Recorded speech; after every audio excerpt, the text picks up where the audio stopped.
Welcome to week 2 of The Wounded Healer. I'm so excited to have you here as we begin discussing chapter 1 and chapter 2 of Nouwen's book, The Wounded Healer. And in those chapters, he explores the situation that people found themselves in, the state of the culture, communities, the nation, back in 1972 when he was writing this book. What surprised me as I reread it was just how prophetic the book is in suggesting how things might turn out today. He was describing what he saw then, but so many of those things have become even more true, the observations he made, more true today even than at the time that he was writing. As I was reading about it, I couldn't help but think about one of the biggest blessings in my life that helped me get where I am. When I think about being in ministry, for example, being here at Grace for the last 9 years, and all the things that have happened and so many blessings, I think about how I got here, and I can't help but think about how many role models that I had, how many mentors, how many teachers, how many people who really poured into me to help me become the man that I am today. I don't have any illusion that I got here by myself. And even if I pulled myself up on my bootstraps, I didn't make those bootstraps. Somebody else made them for me and gave them to me wrapped in a nice box on Christmas morning, my parents. But think for a moment, who are the people that help shape you and your faith, your character, your work ethic, what you believe, how you understand right and wrong, how you treat people? Most of us, and particularly if you're watching this, sitting in a small group in church, probably had some really strong role models somewhere along the way. There are some people here who, through the grace of God and the Holy Spirit, got here on their own. And God just awakened them and led them here. But for many of us, there were some key people along the way that helped us or guided us to be here. Well, when Nouwen was writing his book back in the 70s, he noticed some things in the culture then that were making it difficult for the church to minister effectively. And this book is really relevant in thinking about and getting us to think about how we minister in the world we live in today. Some things that he noticed back in his day was that people were increasingly disconnected from the past, that children were throwing off the ways they were raised, throwing off traditions, throwing off the expectations of family, just the normal course of life of getting out of high school, going to college, get a job, get married, raise kids, and that he was noticing that rhythm that had been pretty solid for a number of years, and before that, when it wasn't college, it may have been just start working on the family farm and then, get married, have kids, and repeat, kind of what you saw your parents do. He saw that breaking up in the 70s, and I think that makes sense when we think about what the 60s and 70s were like and the countercultural revolution there, that a lot of kids were like rejecting the values of their parents. They may have seen them as pro-war, or they may have seen them as pro-segregation, or whatever it may be. But a lot of young people were saying, hey, we don't support the values of our parents. That was a big thing in the 60s and 70s. We're not looking back. We don't want to do what our parents did. And so they consequently decided to try to create their own reality. And you didn't have to go to San Francisco to do that. You could just not follow in the footsteps of your parents. He also noticed back in the 70s the beginning of what came to be called postmodernism, the idea that there's not one absolute universal truth. Now, this is a reality of our world today that he saw when it was just coming into reality. I mean, up until the 60s or 70s, there was a sense that there's this one truth in our country, this Judeo-Christian tradition. And he saw that breaking down, largely due to the skepticism of young people who may have seen the church as complicit. And in our own state of Alabama, they certainly were complicit in things like segregation, in other forms of institutional prejudice or bigotry. So he saw also people beginning to question the absolute truths that they had been given, and taking up instead an approach that I call a belief buffet. Willingness to take something here that they picked up from Buddha, or openness to other religions, or some sort of New Age religions that we saw begin to come more into focus and fad in the 80s. But this idea that there's just not one source of truth and authority, but I can take some from here and some from here and some from there. And what he didn't have to observe then that we do now is the access that people have to other religious traditions, to non-religious traditions, to secular humanism, that the internet makes all of this available, these lines of skepticism and critical inquiry, so that people aren't just spoon-fed, here's what you have to believe, and they just take it. That's not the reality. He saw that beginning to go away, and we've seen that come to full fruition in a multicultural environment where we have people living in our communities from all over the world with different belief systems. And less and less young people, our children, think, well, my parents said it, so, that ends it. We live in that society that has fragmented ideology where people are comfortable picking and choosing from here or there and putting together what makes sense to them. He also noticed an inward generation of people that turned inward and away from an outward expression of faith because of maybe skepticism of things that they saw going on in the institutional church. The way I see that in our world today is the reality of people who are spiritual but not religious. More people than ever report that they reject institutional religion. They consider themselves spiritual. They acknowledge that there is a spiritual dimension to human life, but they don't accept religion, or they don't accept the church, or they don't accept institutional expressions of spirituality.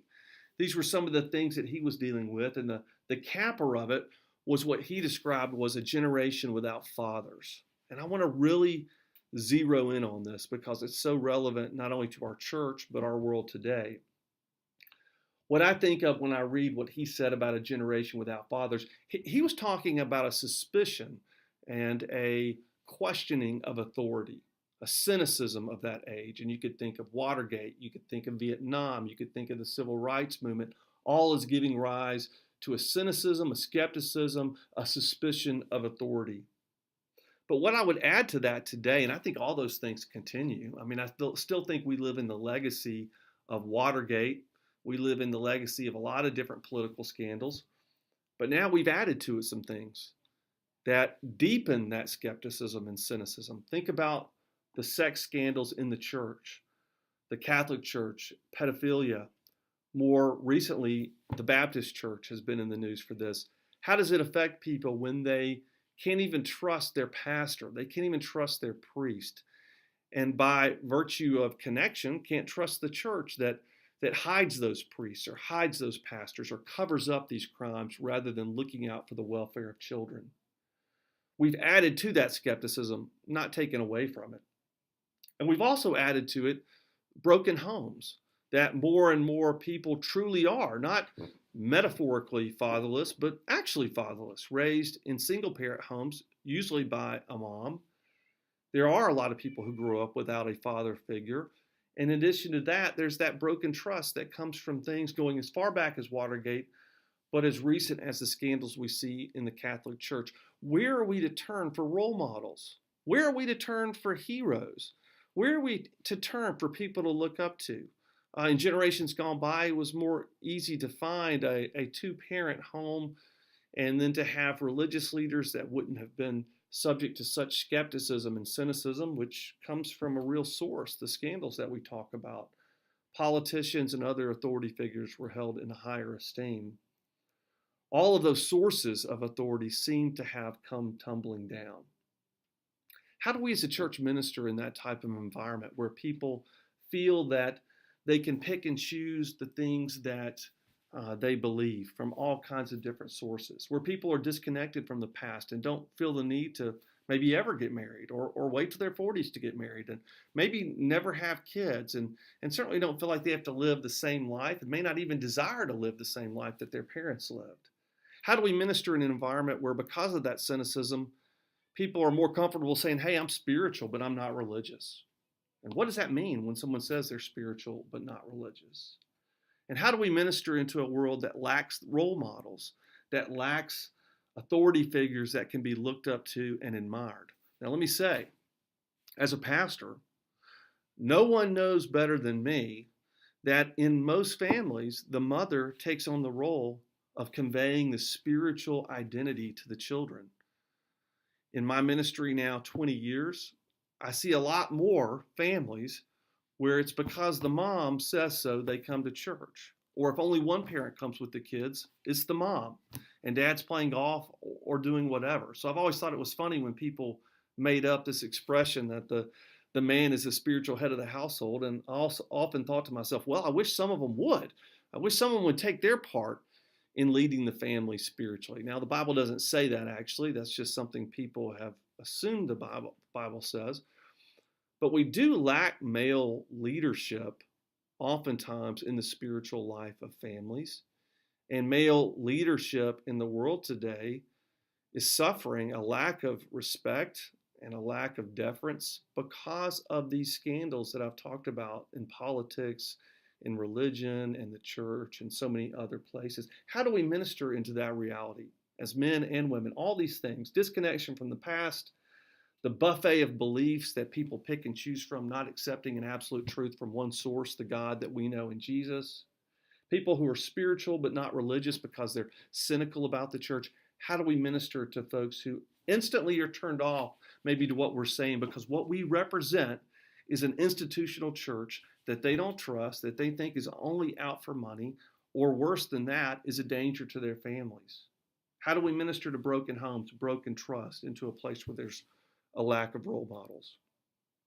Well, some suggestions that I have that I want y'all to discuss is that rather than trying to tell people that we offer a truth that supersedes, that's better than whatever they believe, all the different collection of things that they believe, rather than discounting or just crushing or condemning what people believe, I think we offer something that's just better.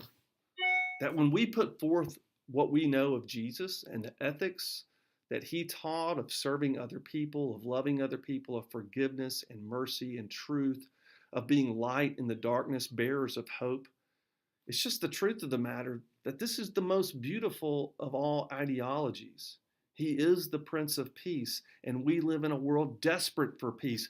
Peace within ourselves, peace with God, peace with other people, on a micro level, on an international level. We're desperate for it. We offer a gospel of peace, a path of peace. Another way I think we can minister into this world where there are people who are spiritual but not religious is to offer kind of a la carte items that might provide structure for people's spiritual lives. That could be walking a labyrinth, or it could be courses on centering prayer, or it could be Bible studies, one-off experiences that potentially people might try out, even though they're skeptical of church, to give some structure to their spiritual lives, to help them discover spirituality, that we can offer ways for people to explore their spirituality without going hook, line, and sinker on church. And then maybe they see that what's going on here at Grace is not connected in any meaningful way to what they see in the news about church or about religion, that we're really here not about religion, but we're here about relationship. And I certainly think that there's a void that we can fill when it comes to role models. I look around our church, I look at our leadership, I look at our small group leaders, I look at the people up on stage leading us in worship. I look at our greeters, I look at our ushers, I look at those who work with and travel with youth, and those who lead short-term studies. And I see a boatload of role models, not just for our young people, but for me too, that we have each other to shepherd and to hold accountable. And I think when people see that our love and concern for them is genuine, and that we're willing to pay the price to show that we show up when other people don't show up, and we'll do more to help someone than anyone else will. And we'll go further out of our way and inconvenience ourselves more than anyone else to help people. When they see that we care, when they know that we care, as the old saying goes, they'll care what we know, all right? You know that saying, before someone cares about what you know and that you might teach them, they want to know how much you care. These are some ways that I think we can minister into the culture that we live in today. What do you think?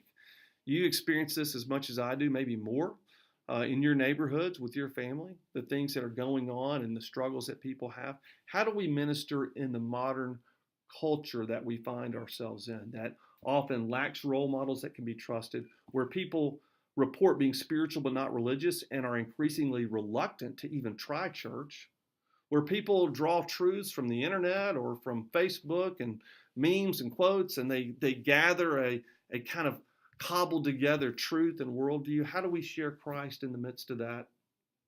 And how do we show a way of living that gives a future, not just a disconnection from the past? They've already got that, but how do we give them a path to the future with hope? Discuss these things in your small group, and we'll get together next week.